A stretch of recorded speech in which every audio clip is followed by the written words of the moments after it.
I'm trying to see what's... Okay. Here we are at the Earth Farm, and you can go from here, Kevin. So we're in our educational building here, which we built about 4 years ago. We do classes inside this building in regards to preservation, fermentation, general cooking of local products in season, gardening, composting, beekeeping, cheese making, bread making, all these kinds of things. We're kind of immersed in the middle of an actual farm teaching these things, which I think gives people a really good authentic experience when they're learning about preservation or pickling, as you see all these different things that we have behind me and over here. We do constant pickling classes and preservation classes, so that try to enable people to be able to eat locally all year round.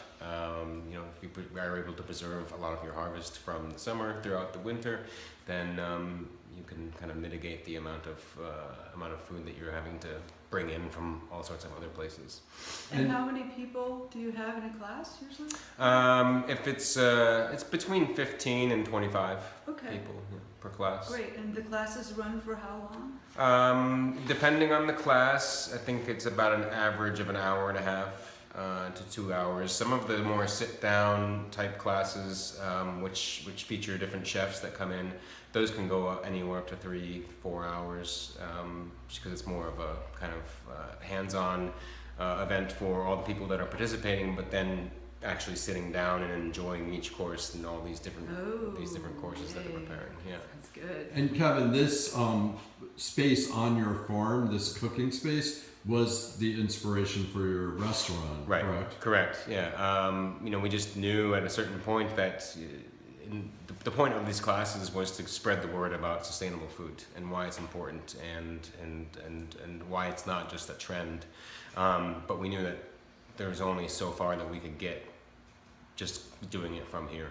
Right. And I figured, if we really want to reach people, it's going to have to be on a bigger level. It's going to have to be teaching and doing all the same things we do here, but at a restaurant, serving the actual food, not just talking about it. Fantastic. And just quickly, since we're from New York, just tell us a little bit about in New York before you got here, what you did. I was working with the United Nations Association as well as St. John's University. I did my graduate degree with St. John's in Rome and moved to New York to work with them in their Center for Global Development. At the same time, we were forming our own nonprofit organization, some colleagues of mine and myself, and which was focusing on environmental protection and sustainable agriculture. So we did garden projects and small farm projects and things like that in the city, where we really kind of just started gardening. So in a way, your gardening work there was a groundwork for here. For sure, yeah, for sure, yeah. Great, thank you very much. Thank you.